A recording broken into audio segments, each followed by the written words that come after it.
It's Demolition Derby for Life. I'm here gonna do a update video on the Boscobel car. I got this thing ready to rock and roll, guys.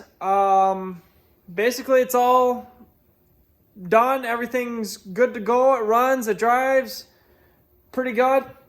So there's really not much left I can do on it, other than a few minor things which I had to pick up on the way down there anyway.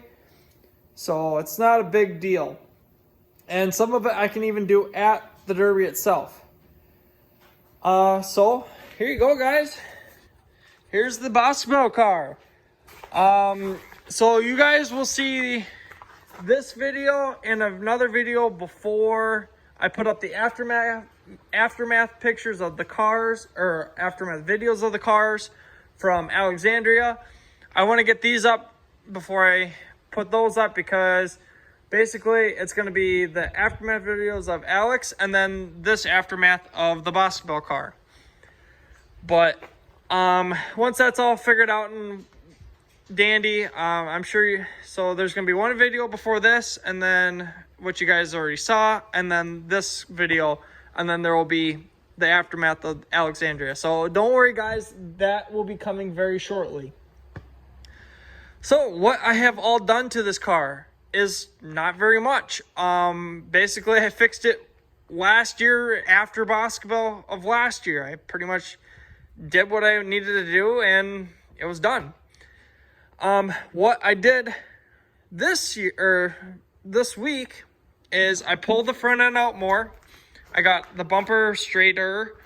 I pulled the core support out. I pulled these fenders straight. Kind of creased. Didn't mean to crease, but kind of creased in here. Made more clearance for these tires, for these bigger tires. These were rubbing really bad when I put them on. I could put some smaller tires on, but I want more bumper height. So I put these bigger tires on and kind of got all the sheet metal up. This was all basically down anyway, so I fixed it. Something I have to do yet is blow a hole for my chain, which is going to wrap around right there. Not a big deal. I can do that at the Derby itself. I didn't really feel like doing it here with my torches on my truck.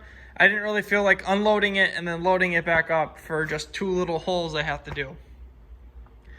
So what I have all done is I switched my carburetor, because the carburetor that was on here wasn't doing very good. I think I have to get it rebuilt or something.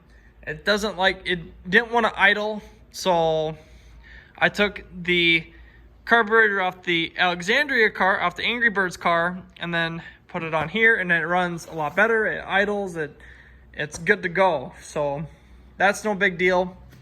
Something I also did is I put a different radiator in here.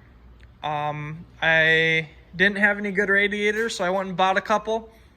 Very cheap, very easy to do, and just threw it in, filled it full of water, and so now I got no coolant issues. As you guys can see here, everything's good to go. Nothing really else to do. Headers are cold now, but I just had this thing running for a little bit, and she runs pretty good yet, so that's a plus. Gotta make sure to bring that battery charger. As you can see here, got a big tire on. Kind of hit this in here and folded this up more, so I got some turning clearance. This bumper is very well abused and used, but that's really no big deal. I don't know. Yeah, you can't really see in there, but got the radiator in there. I only had like that much clearance for the from the radiator to the engine. Now there's at least a good foot. So that's how much clearance I made pulling this front end out. So I'm gonna avoid hitting with the front end on this. I'm gonna kind of basically just keep going backwards until I think I can start going forward, or I think I should start going forwards. Something I also did is I tightened up all my chains. I got these very tight. They were very loose, but now they're all nice and tight, so nothing to worry about there. tightened all the chains, tightened up my tranny cooler. Got a battery in here. Shifter's good, floor's good. All my wiring's still good. Gas tank protector's fine. Cage is fine. Loaded up a couple tools in here. Roof sign's fine. Halo bar's fine.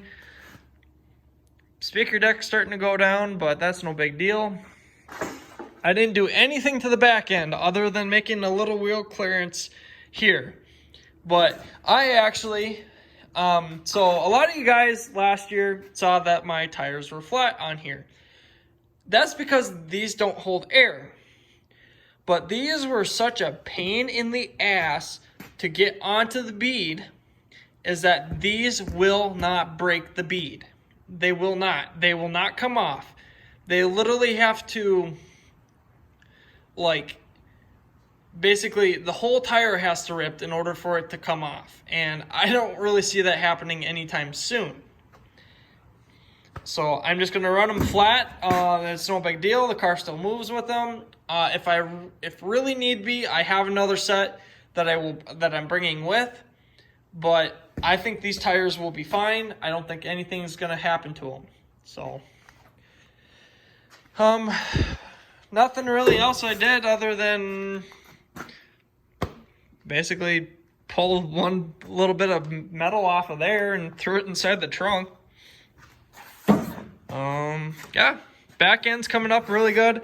So what happened there is it didn't go at my first notch. It went at a point in the frame on that side, and then this side went at a point where I put my notch. So I don't know, it went really funky. I think it was going to go down, but then it bent up at that next point where it was weak on the frame, or basically where the where there was a hole for where the frame should bend. So basically it started to go down, and then it folded up, and then it kinked back, and then it packed in there. This one went up at my first notch, but hasn't gone up at that next weak point yet. So I think what's going to happen is that's going to stay there. It's going to keep packing in. This side is going to roll up one more, and then everything's going to pack in tight, and it's going to take a lot for that to actually pack in now. So I think this back end is going to be very, very strong. I don't think I'm going to have really any issues other than maybe sheet metal getting up inside the tires, but I don't think that's going to happen. I think it's just going to roll up one more time, and then it's all going to pack in. It's going to stay there for a while until basically the next weak point up here will go. But I'm going to use my back end, and then the front end I'm going to keep protected for the majority of the time. I'm going to make sure I don't get it facing outwards, because I did that last year, and I just got smoked in the front end, and it basically screwed me over. It took out my radiator, everything. So this year I'm going to make sure I protect my front end more, and then I'm going to use my back end more for offense, and then the front end for defense, or offense and defense, and just going to try to protect the front end as much as I can. And then I'm going to use my sides to just get hit to basically save the car. I don't really see anything going to break with my sides getting hit. I'm not going to use my driver's door as a protector thing. I'm not going to do that. That's just a pity way to doing it. Yes, it's a way of doing it, but how I see it, it's a pity way of doing it. So I'm just going to use my back end for the majority of the time. I'm just going to go forward, back up, hit someone, go forward against the wall, back up, hit someone, go forward against the wall, and just back and forth until either something happens and the car starts doing something stupid and I get pissed off, and I'm just going to use the front end and finish this car off. I would like to finish this car off this year, but this car has so much life left into it, I don't really want to waste it yet. So I'm going to maybe run it in another class that they have there. I haven't decided yet, but I think I might run it in their second class that they're having. They have like a 72 and older class, and then they have basically anything above that class where you don't change. It's basically the same exact rules, but the cars are just newer and they have better bumpers and whatnot. So, but there you go, guys. There's the Boscobel car. You guys will be seeing this very shortly. You guys will see videos videos will be coming up after this. But by the time you guys see this, I will already be down there. So thank you guys for watching my video. I hope you guys enjoyed the video. Hope you guys like, subscribe, and basically have a good year, guys. See you down in Boscobel.